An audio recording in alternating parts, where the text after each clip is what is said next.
বললাম আমি কি করবো? আরে তোমারে কইলাম যে বাজারে যাও দুপুরে কি রানমু আবার কয় তোরে বানবো?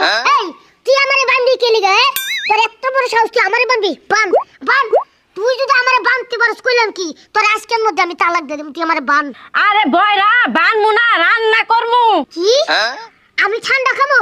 হ্যাঁ পাগলের বাচ্চা পাগলে কয় কি? আমি বলে ঠান্ডা খামু? এমনি শীতে দিন তার মধ্যে আমার দাঁতে ব্যথা আমারে কয় ঠান্ডা খেতে। ও আমারে মারুনোর বুদ্ধি তোর না? আল্লাহ এই বয়রা জামাই নিয়ে আমি কই যামু কি? তোর এত বড় সাহস, তোর এত বড় কলিজা, তুই আমার রেখে তুই ওই বাড়ি তোতার লগে ঘুরতে যাবি? ওই যাবি? হ্যালো তোতার লগে ঘুরতে যাবি? কিসের তো তার লগে ঘুরতে যাবো? আমি কইছি বয়রা জামাই লই আমি কই যামু? হাই রে আবারও বলে কই আমার সামনে তাকায়া কই তোতার লগে বলে ঘুরতে দেব। যাবি যা। বয়রা তোমার রান্না করতে কষ্ট কাছে দিলা একবার কাম পরিষ্কার করে দিমু কষ্ট কাজ দিয়ে। কি হইছে? তুমি এত বয়রা কিসের জন্য ডাকো? আমি কইছি তোমার লয় কই যামু তুমি বারবার কইতেছো যে তুই তার রান্না ঘুরতে যামু। আরে বয়রা আমি কইছি যে কি রান্না করমু। ওরে আল্লাহ রে এত জোরে কল লাগে। ওই আমি কি বড়া? আমি কি কানে শুনি না?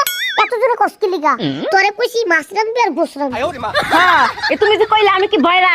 তুমি যদি বয়রা না হইতে এত সিলে আমার কোয়া লাগতো না। কান্ডা তো গেছে বুঝো না কিছু না খালি আমার সাথে চেঁচামেচি করো। আচ্ছা শুনছি তো এত জোরে কল লাগবো কে লিগা? হ্যাঁ আমি কি তোর বাপের মতো বয়রা? হ্যাঁ যাইতাছি বাজার করে যাইতাছি। কি করে? ওই যে যাও আমার পিঠে লাগতো না।